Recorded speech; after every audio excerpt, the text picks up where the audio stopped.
Hello everyone. आज हम बात करेंगे एक नए टॉपिक की, फ्रैक्शन।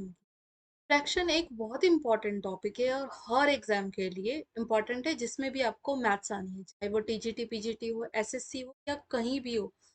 और उसके लिए सबसे इम्पोर्टेंट एक टॉपिक है फ्रैक्शन। अब फ्रैक्शन को पढ़ना इसलिए भी ज़रूरी है क्योंकि मैथ्स में आप टाइम एंड वर्क कर लो या प्रॉफिट एंड लॉस कर लो, परसेंटेज कर लो, कहीं भी आप कर रहे हो, या फिर आप कोई भी इंटीग्रेशन, डिफरेंशिएशन, बहुत सारे, अगर आप कोई अदर भी चीज़ें कर रहे हो, तो उसमें भी अलजेब्रा कर रहे हो या ज्योमेट्री कर रहे हो, बहुत सारी जगह आपको फ्रैक्शन से जूझना पड़ता है कि फ्रैक्शन आता ही आता है वर्ड बीच में। तो इसका बेसिक मैं आज क्लियर कर रही हूँ। देखो, मेनली ये वही उन्हीं बच्चों के लिए है जो कि कॉम्पिटेटिव एग्जाम की तैयारी कर रहे हैं, अदरवाइज फोर्थ के बच्चे को ये बहुत बेहतरीन तरीके से आता हो। ठीक है। तो अगर हम बात करें फ्रैक्शन की, तो फ्रैक्शन होता क्या है? फ्रैक्शन क्या है? A part of a whole. ठीक है, अगर मैं इसको लिखूं तो ये होता क्या है? A part of a whole. A part of a whole का मतलब क्या होता है कि किसी पूरी चीज में उसका, अगर हम जितने भी इक्वल पार्ट्स में उसको डिवाइड कर रहे हैं, वो ही इक्वल पार्ट्स उसके फ्रैक्शन होते हैं। ठीक है। या एक पूरी चीज का एक छोटा सा भाग, जैसे एग्जाम्पल के लिए मैंने 1/4 लिखा है। 1/4 का बेसिकली मीनिंग क्या है कि कोई एक पिज्जा का एक पिज्जा है आपके पास। ठीक है। पिज्जा बेस है। तो उस पिज्जा बेस या पूरा का पूरा पिज्जा है, उसका मैंने क्या कहा कि 1/4 पार्ट हमें बताना है। तो इसका क्या करने हैं आपको? ये पार्ट आपको क्या बताता है? जो नीचे लिखा हुआ पार्ट है, ये आपको बताता है कि इस पिज्जा के कितने पार्ट करने। तो यहाँ पे कितना लिखा हुआ है? 4। तो मैं इसके 4 इक्वल पार्ट्स करूंगी। फ्रैक्शन के लिए जरूरी है कि पार्ट्स इक्वल होने चाहिए, तभी वो क्या होगा? आपका फ्रैक्शन होगा। अब देखो क्या है, यहाँ लिखा हुआ 4 लिखा हुआ है। तो हमने काउंट किया, 1 2 3 4, 4 इक्वल पार्ट्स हमने कर लिया। और ये जो ऊपर लिखा है ना, इसको हम क्या कहते हैं? जितना ये लिखा है नंबर, उतना पार्ट को वो मांग रहा है। इसका मतलब वो कितना लिखा है? 1। इसका मतलब वो सिर्फ पिज्जा का 1 पार्ट मांग रहा है। इसको हम कहते हैं 1/4। समझ आया?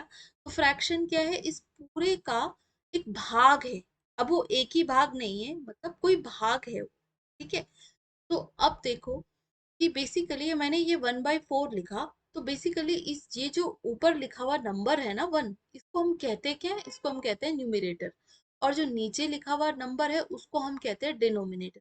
अब 4 को नहीं, कभी वो 2/3 हो सकता है, कभी वो 4/5 हो सकता है, कुछ भी हो सकता है। तो ये ऊपर वाला पार्ट न्यूमरेटर, नीचे वाला पार्ट डिनोमिनेटर।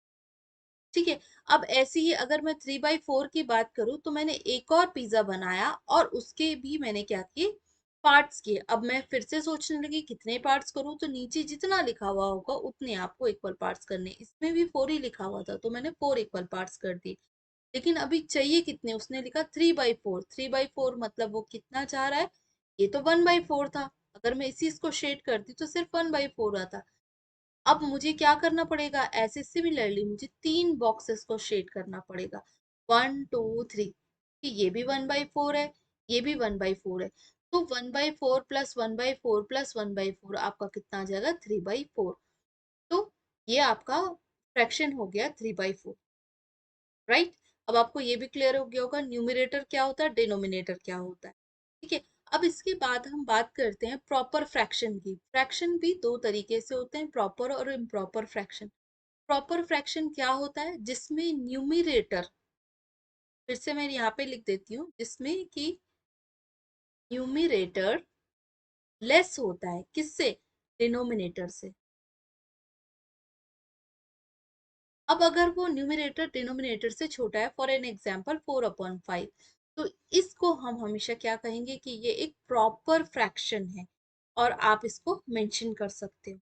तो सिमिलरली इम्प्रॉपर फ्रैक्शन क्या हो जाएगा?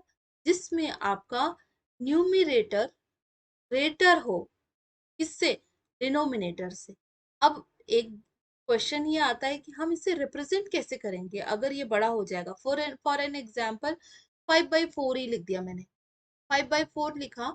तो अब हम इसे रिप्रेजेंट कैसे करेंगे? अभी मैंने कहा था ये किसी एक का डिनोमिनेटर क्या बताता है कि उस एक के उतने पार्ट्स कर लो। तो मैंने उतने इक्वल पार्ट्स कर लिए। अब आप कहेंगे कि मैम इसमें तो 5 लिखा है, तो हम इस कैसे इसको यहाँ पे शेड करें, जबकि इसमें तो वो कह रहा है कि केवल 4 ही पार्ट्स हैं, तो कितनों को शेड करें? तो जितने हो सकते हैं पहले उतने को शेड कर दो। अब कितना रह गया आपके पास? एक पार्ट अभी भी रह गया ना। हम ऐसे तो करते हैं 1/4, 1/4, 1/4, 1/4। हमने इनको ऐड किया तो अभी भी ये हमारा कंप्लीट नहीं हो पा रहा है। तो ऐसी कंडीशन में हम क्या करेंगे? ऐसी कंडीशन में हमें करने के लिए क्या चाहिए होगा? ऐसी कंडीशन में हमें एक और जो है वो पिज्जा पैकेट लेना पड़ेगा पूरा का पूरा, और उसकी सिमिलर वे में 4 पार्ट्स करने पड़े। अब जितना बचा हुआ है, कितने काउंट कर लो, 1 2 3 4, 4 तो हमने शेड कर लिए, कितने लिखे थे, 5। इसका मतलब वो दूसरे वाले पिज्जा का एक और पार्ट मांग रहा है। इसका मतलब उन लोगों ने कितने यूज किए होंगे, एक तो पूरा कंप्लीट पिज्जा और दूसरा दूसरे पिज्जा का ओनली 1 पार्ट। ठीक है, तो इसको हम ऐसे रिप्रेजेंट, तो हुआ ना ये एक इम्प्रॉपर फ्रैक्शन। तो इम्प्रॉपर फ्रैक्शन में न्यूमरेटर बड़ा होगा और प्रॉपर फ्रैक्शन में डिनोमिनेटर बड़ा होगा। समझ आई? अब देखो, मिक्स्ड फ्रैक्शन किसे कहते हैं? मिक्स्ड फ्रैक्शन का मतलब होता है जो प्रॉपर भी हो और इम्प्रॉपर, दोनों का मिक्स हो। ठीक है। अब कैसे हो? जैसे हम 5/4 का ही एग्जाम्पल ले लेते हैं। अब मैंने क्या किया, इसको डिवाइड किया। इसको 4 को, क्योंकि आपको पता है ये डिनोमिनेटर है, तो डिनोमिनेटर हमेशा डिवाइजर का काम करता है, ये डिविडेंड का काम करेगा। ठीक है।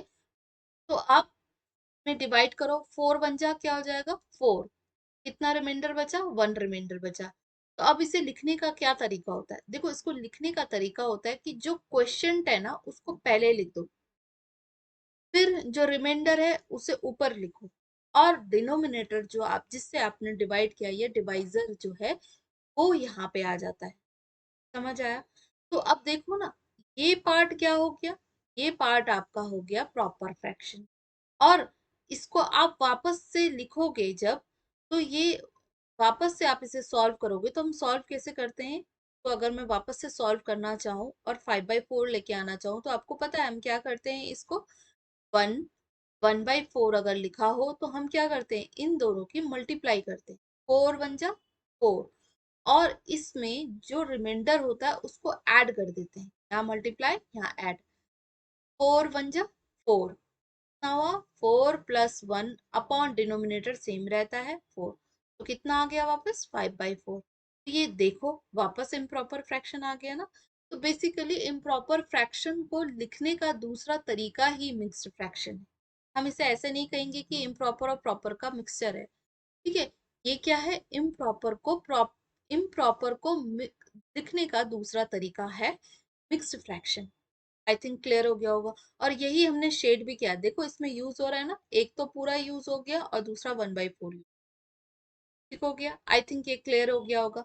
अब इसमें एक और एक नई चीज पढ़ते हैं, डेसिमल फ्रैक्शन। अब फ्रैक्शन तो पढ़ लिया, प्रॉपर भी इम्प्रॉपर भी, दो ही तरीके के हो।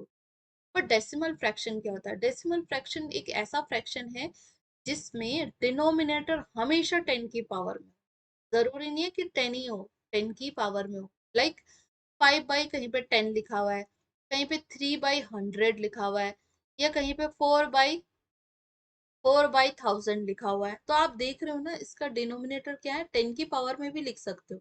और करके मैं इसको लिख देती हूँ, 5/10 लिखा, की पावर 1 लिख दी, को लिखा हमने 3/10। अब जितने जीरोस होते हैं उतनी पावर आ जाती, काउंट करो कितने जीरोस है, 1 2 2 है ना, तो यहाँ पे कितनी पावर आ जाएगी, 2। वैसे 4 है ना, जीरोस कितने हैं, 1 2 3, तो इसकी पावर कितनी आ गई, 3। तो हम इसको बेसिकली इस फॉर्म में भी लिख सकते हैं, या तो 10 का मल्टीपल कह लो। 10 का मल्टीपल भी गलत हो जाएगा, आप 10 की पावर कहो तो करेक्ट होगा। जब डिनोमिनेटर में 10 की पावर की फॉर्म में नंबर हो, तो उस फ्रैक्शन को, अभी भी तो ये फ्रैक्शन बना, कभी प्रॉपर बनेगा कभी इम्प्रॉपर बनेगा, तो फ्रैक्शन हो उसको हम डेसिमल फ्रैक्शन कहते हैं। I think it's clear. अब देखो कि डेसिमल फ्रैक्शन का थोड़ा एक और मैं चीज बता देती हूँ आपको, कि डेसिमल फ्रैक्शन में क्या क्या हम इसे पढ़ते हैं। देखो, अगर मैं इसको यहाँ पे इसको वापस किसी नंबर के फॉर्म में, डेसिमल फॉर्म में लिखना चाहूँ, अभी तो डेसिमल फ्रैक्शन है, पर डेसिमल नंबर लिखना चाहो मैं इसका, तो हम इसे कैसे लिखेंगे? क्या करते हैं, जितने जीरोस होते हैं उतना हम क्या करेंगे, काउंट करेंगे डिजिट को। कहाँ से? राइट से लेफ्ट की तरफ। कि हमने ये लिखा, और इसके आगे, क्योंकि अगर इसके आगे जीरो लिखूंगी तो 50 बन जाएगा ना, इसके पीछे जीरो लिख देती हूँ तो इसमें नंबर में कोई फर्क नहीं पड़ा। अब हम आखिरी से काउंट करते हैं नंबर, जितने जीरोस होंगे। यहाँ मैंने काउंट किया, कितना है, 1। एक ही जीरो था तो 1, उसके बाद डेसिमल लग जाता, उसके बाद पॉइंट लग जाएगा। ठीक है, के बाद क्या लग जाएगा, पॉइंट लग जाएगा। तो अब ये कितना हो गया, 0.5। तो हम इसको ये भी लिख सकते हैं, 0.5 लिख सकते हैं। एक चीज क्लियर, अगर सपोजिंगली ये क्या होता आपके पास, अगर मैं इसको लिखना चाहूँ तो मेरे पास 51/10 है, तो मैं क्या लिखूंगी, इसको अगेन काउंट करूंगी लास्ट से, कितने जीरोस है, ओनली 1 जीरो है, तो लास्ट से काउंट करूंगी, पहले दोनों नंबर को लिख दूंगी, लास्ट से काउंट करूंगी 1। जैसे मेरा नंबर आ गया 1, उसके बाद मैं क्या लिखूंगी यहाँ पे, पॉइंट। नेक्स्ट नंबर क्या हो जाएगा मेरा, पॉइंट। नेक्स्ट जो है मैं पॉइंट मेंशन कर दूंगी। ठीक है, राइट से लेफ्ट की तरफ।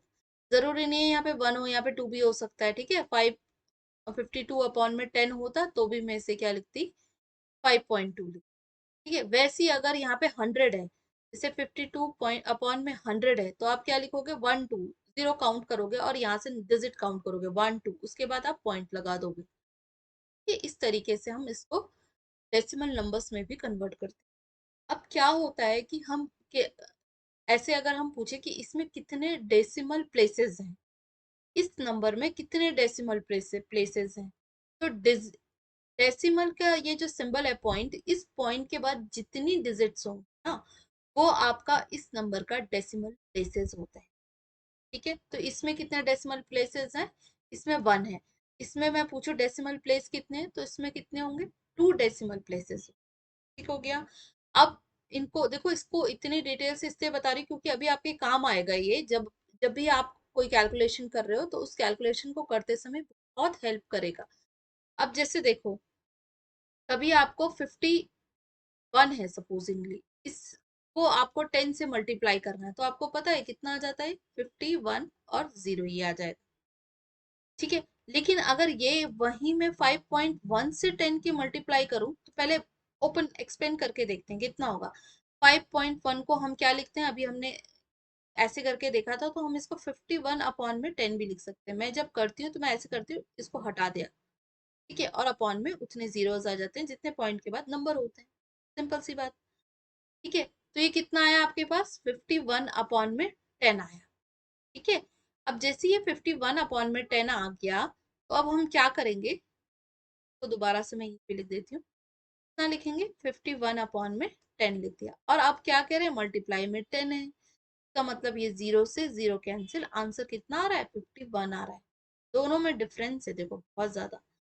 और अगर मैं आपको दूसरी तरीका इसको करने का बताऊं, तो आपको क्या करना है, देखो, जब आप किसी डेसिमल नंबर को किसी भी नंबर से मल्टीप्लाई करो, 10 से मल्टीप्लाई करो या 10 के पावर्स वाले नंबर से मल्टीप्लाई करो, तो देखो क्या करते हैं,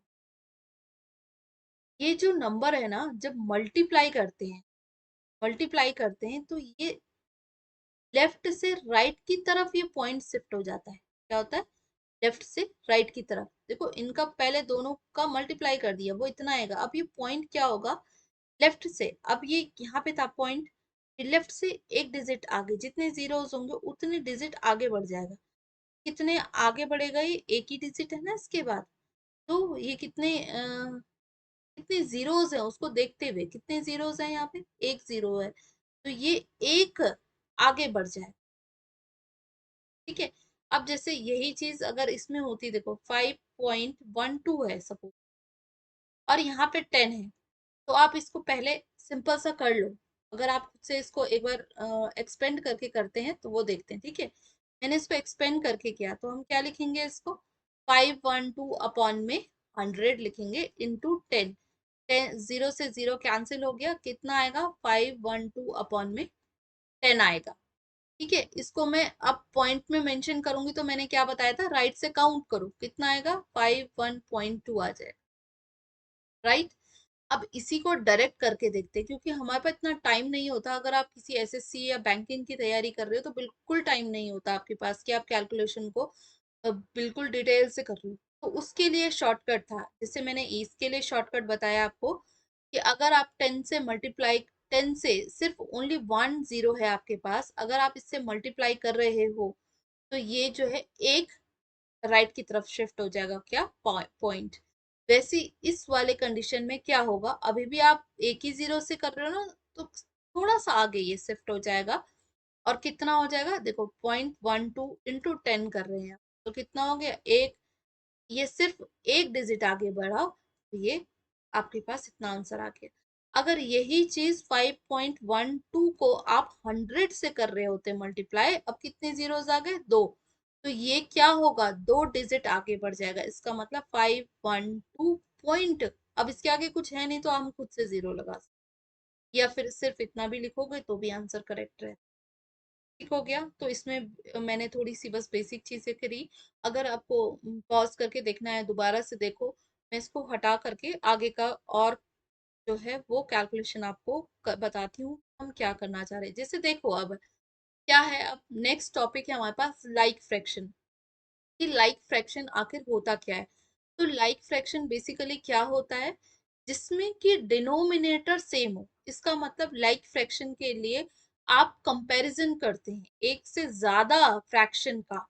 एक अकेला आपको कुछ नहीं बता सकता लाइक और अनलाइक फ्रैक्शन के लिए। ठीक है। तो लाइक और अनलाइक फ्रैक्शन कब बात होती है, जब हम बात करते एक से ज्यादा, जैसे 5/12 लिख दिया मैंने, या फिर मैंने 7/12 लिख दिया, या 6/12 भी लिख सकते हैं हम। ठीक है। तो अब क्या है, ये एक पूरा ग्रुप है, 5/12, 7/12, 6/12, बहुत सारे फ्रैक्शंस मैंने ले लिए। अब इनमें कंपैरिजन करने के लिए या इनकी कोई प्रॉपर्टी देख करके हम लाइक और अनलाइक बताते हैं। ठीक है। लाइक कौन, जैसे मेरे जैसा कोई अगर कोई और है तो जब होगा तभी तो मेरे जैसे होगा ना। तो इसका मतलब किसी दूसरे का होना, एग्जिस्ट होना इसमें जरूरी है। इतनी बात तो क्लियर हो गई।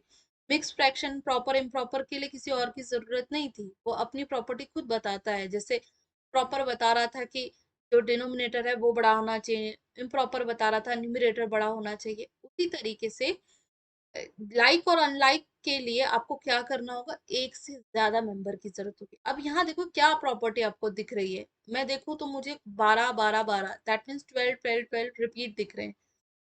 तो इसका मतलब क्या हुआ, लाइक फ्रैक्शन वो होता है जिसमें डिनोमिनेटर इक्वल होता है। अगर डिनोमिनेटर सेम है तो समझ जाना ये लाइक फ्रैक्शन है। और अगर डिनोमिनेटर सेम नहीं है, लाइक अगर यही होता 5/6 है कहीं पे, ठीक है, और एक है आपके पास 4/5, एक है आपके पास 3/7, तो सब डिफरेंट है ना, तो that is called your unlike fraction. समझ आ गया होगा आई थिंक। अब कॉम्प्लेक्स फ्रैक्शन में क्या होता है, कॉम्प्लेक्स फ्रैक्शन अपने आप से ही एक आइडेंटिफाई हो रहा है। कॉम्प्लेक्स का मतलब क्या हो गया, जो कॉम्प्लिकेटेड हो। कॉम्प्लिकेटेड का मतलब क्या कह रहा है कि इसमें कैसे फ्रैक्शंस आते हैं, देखो, जिसमें न्यूमरेटर ये एक फ्रैक्शन हो, ठीक है, और डिनोमिनेटर भी एक फ्रैक्शन, ऐसा मैंने कोई फ्रैक्शन नहीं लिया। तो अब इसका देखो ये बड़ी लाइन है ना, इसको हम अभी कह रहे थे 5/4, तो इसमें 5 न्यूमरेटर ये डिनोमिनेटर हो गया था, ये सिंगल नंबर था, ये भी सिंगल नंबर था। अब क्या हो गया, मैंने इस लाइन के ऊपर भी फ्रैक्शन लिख दिया, मतलब न्यूमरेटर भी फ्रैक्शन है डिनोमिनेटर भी फ्रैक्शन है। ऐसे फ्रैक्शन को हम कॉम्प्लेक्स फ्रैक्शन कहते हैं। तो इनको सॉल्व करना बहुत जरूरी है, यही चीज है जो कि बहुत आती है एग्जाम। अब देखो कैसे, अब ये नहीं कि वो 5/6 ही दे देगा, वो परसेंटेज का कोई क्वेश्चन दे देगा, वो वर्क टाइम इन वर्क का कोई दे देगा, डाउन स्ट्रीम अप स्ट्रीम से कोई क्वेश्चन दे देगा। तो आपको ये सॉल्व करना आना चाहिए। तो इसको करने का एक बहुत ही आसान तरीका होता है, देखो आप क्या करो, 5/6 न्यूमिरेटर लिख दो। मैंने क्या लिख दिया, न्यूमिरेटर लिख दिया, और मल्टीप्लाई का साइन लगा दिया। इसको मैंने चेंज, जो ये बड़ी वाली लाइन थी जिससे पता चल रहा था कि इसके ऊपर भी फ्रैक्शन है नीचे भी फ्रैक्शन है, उस वाली लाइन को मैंने इनटू में लिख दिया। और उसकी जो डिनोमिनेटर है ना, उसको मैंने क्या किया, रेसिप्रोकल करके, मतलब रेसिप्रोकल मतलब न्यूमिनेटर को डिनोमिनेटर बनाना, डिनोमिनेटर को न्यूमिनेटर बनाना, मतलब मैंने उल्टा करके लिख दिया। सिंपल सी बात है, मैंने इसको 9/7 लिख दी। ऐसा करने पर जो भी वैल्यू आएगी वो यही आपका कॉम्प्लेक्स फ्रैक्शन था और ये उस कॉम्प्लेक्स फ्रैक्शन का सॉल्यूशन था। तो देखो क्या हो सकता है, 3 3 जा 9, 3 2 जा 6, और ज्यादा नहीं कैंसिल हो सकती, हो जाएगा 5 3 जा 15 अपॉन में 2 7 जा 14। एक बात याद रखना कि यहाँ पे मल्टीप्लाई का साइन था तो मैंने काट दिया, इसके अलावा आप कभी भी इसको काटेंगे नहीं, कैंसिल नहीं करेंगे। और हाँ, इसको ये जो बड़ी लाइन है ना, इसको हम ऐसे भी लिखते हैं, डिवाइड भी लिखते हैं। मतलब इसी फ्रैक्शन को मैं ऐसे भी लिख सकती थी, कैसे? 5/6 डिवाइडेड बाय 7/9, उल्टा करके लिख देती तो भी ये सेम ही बात थी। लेकिन इस डिवाइड को हम ऐसे इनटू करके रेसिप्रोकल में लिख सकते हैं, जो कि सॉल्व करना आसान होता है। कभी भी फ्रैक्शन ऐसे आ गया तो आप उसे क्या लिखो, 5/6 मल्टीप्लाई लिखो 9/7 लिख दो। ठीक है, तो ये भी आपका करेक्ट होगा, इसको सॉल्व कर दो बेसिकली। अगर यहाँ प्लस आ गया, माइनस आ गया, तब इसको ऐसे डायरेक्टली काट नहीं सकते हैं। बच्चे बहुत गलती करते हैं कि 5/6 प्लस 9/7 लिखा हुआ है और यहाँ से ये काटा जा रहा है, ये बिल्कुल ही गलत है। ठीक है, तो केवल कब करना है, जब डिवाइड का सिंबल हो या फिर अपॉन का ये जो बड़ी वाली लाइन हो ये मेंशन हो, तभी आप उसको इस तरीके से मल्टीप्लाई में कन्वर्ट करके कैंसिल कर सकते। अब एक लास्ट इसमें फ्रैक्शन है, आई थिंक इतना, आई होप ये समझ आ गया होगा कि कॉम्प्लेक्स फ्रैक्शन में क्या करते हैं, न्यूमरेटर डिनोमिनेटर दोनों ही फ्रैक्शंस जो होते हैं, वो दोनों ही फ्रैक्शन कैसे फ्रैक्शन होते हैं, वो दोनों ही न्यूमरेटर डिनोमिनेटर फ्रैक्शन की फॉर्म में होते हैं, तो वो कॉम्प्लेक्स फ्रैक्शन होते हैं। अब ये लिखा हुआ है कंटिन्यूड फ्रैक्शन। कंटिन्यूड फ्रैक्शन का मतलब ये होता है कि एडिशन में ना फ्रैक्शन कंटिन्यू हो रहा है। देखो जैसे 4 + 1 अपॉन समथिंग, कोई ना कोई नंबर आएगा ना, फिर डिनोमिनेटर में 1 + 1 अपॉन समथिंग एंड 1/5 + 2/3, इस तरीके का यही क्वेश्चन आते हैं अगर आप किसी एग्जाम की तैयारी कर रहे हैं। तो इस क्वेश्चन को सॉल्व करने का तरीका है, देखो क्या लिखा है, मैं इसको पहले दोबारा लिख देती हूँ। 4 + 1 होल अपॉन में 1 + 1 अपॉन में 5 + 3 ऐसे लिखा हुआ है। तो इसको करने का क्या तरीका है, ऐसे नहीं कि आप पहले ही इसको सॉल्व करो, नहीं, सबसे पहला काम होता है कि आप ये जो डिनोमिनेटर दिया हुआ है ना, इसको सॉल्व कर दो। तो इसको सॉल्व किया मैंने, तो इसका सॉल्व करने के बाद कितना आएगा वो देखते हैं। कहीं पे भी आप इसको रफ में सॉल्व कर सकते हो, वैसे तो जब आपको हैबिट हो जाएगी तो आप ऐसे कर लेंगे। अब लिखा क्या है, 5 + 2/3 लिखा है, इसको कैसे सॉल्व करें हम? इसको सॉल्व करने का तरीका होता है कि आप 5 के डिनोमिनेटर में भी 1 लिख सकते हैं, कुछ नहीं है तो 1 ही तो होगा, 1 लिख सकते हैं। अब आप इन दोनों का एलसीएम निकालें, तो एलसीएम निकालने का मैंने एक वीडियो बनाई है, आप उसको देख लेना। 1 और 3 दोनों नंबर को यहाँ लिख देते हैं, सेम नंबर से डिवाइड करते हैं, तो अब तो मुझे नहीं लगता कि ये दोनों किससे डिवाइड होंगे, किसी से नहीं हो सकते, से 1 से ही होंगे। या फिर हम 1 को एज इट इज, जब डिवाइड नहीं हो रहा हो ये वाला नंबर, उसको एज इट इज नोट कर देते हैं, जो डिवाइड हो रहा है उसको जो है डिवाइड करके लिख देते हैं। तो क्या लिखते हैं, 3 × 1 = 3। कितना आया आपका एलसीएम, 3 आ गया। अब देखो 1 का टेबल बोलो, जितने टाइम में 3 आएगा उसकी मल्टीप्लाई 5 से कर देते हैं। अब 1 1 जा 1, 1 2 जा 2, 1 3 जा 1 × 3 = 3 होता है ना, तो इस नंबर की मल्टीप्लाई 5 से कर दो। 5 × 3 प्लस, अब 3 का टेबल बोलो और ये आना चाहिए आपका, तो कब आएगा, 3 × 1 = 3, मतलब 1 टाइम्स आ रहा है, इसका मतलब यहाँ पे कितना हो जाएगा, 2 × 1 हो जाएगा। न्यूमिनेटर से उसको मल्टीप्लाई कर देते तो कितना आ रहा है, 15 + 2/3 आ रहा है। ठीक है, तो अब आप क्या करो, इसमें जो है वो नंबर लिख दो। अब अगर हम वो नंबर लिखें, कितना था वो, 1 प्लस ये था। ठीक है, अगर हम क्या करें, अब लिखें इसकी जगह, तो 4 + 1 अपॉन में 1 + 1 अब इसको सॉल्व करके कितना आया, देखो 15 और 2 कितना हो जाता है, 15 और 2 होता है 17, तो ये कितना आ रहा है, 17/3।